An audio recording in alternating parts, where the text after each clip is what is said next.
Okay, on to lick number 3, and we're back into familiar territory this one, using the old faithful minor pentatonic scale position 1. I always like to call this the guitarist's best friend, because it sounds great, it's really usable in all situations. It's not just for blues and rock, okay? So we've been doing all of this jazz stuff, playing arpeggios and kind of, you know, chromaticisms and inside and outside stuff. Whereas don't be afraid to kind of come back to this pentatonic scale if you want to, because it does sound really, really good. And obviously, because, particularly now, because we're playing over this dominant 7th chord, it's going to sound wicked. You know, that classic kind of bluesy, really cool sound.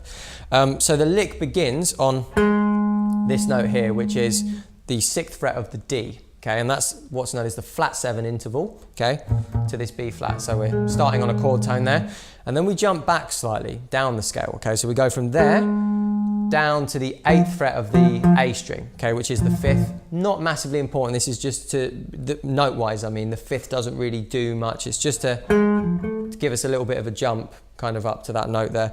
So we've jumped down to that 8th fret of the A string, and what we're doing from there, we're going onto the 7th fret now of the D, okay, using our 2nd finger. And it adds just that slight bounce to the lick. It helps you get, you know, it's a little touch on the other kind of a note below, just helps kind of contour the lick to bring it up again a little bit. Okay, and what we do, we jump down like that to that little chromatic passing note. So you'll notice that isn't actually within the minor pentatonic scale. We're adding that as passing. Simply to just lead us nicely back into this root note here. Okay, so, and then what we're doing from there is simply following the scale up. So we're adding in blues scale note there, okay? Continue, so you go.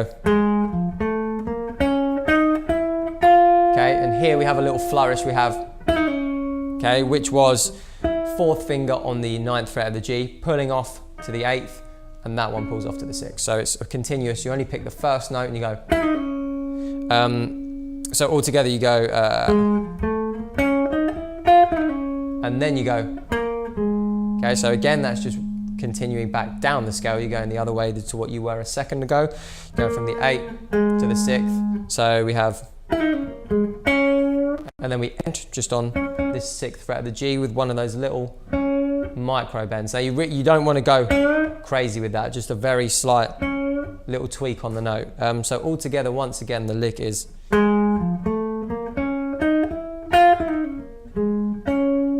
Okay, and what you're ending up on there is you're ending up bending that minor third or the flattened third into that major third, and it's got that really cool bluesy sort of sound. So that just about covers lick number 3, so move on to the next video for the final lick of this solo.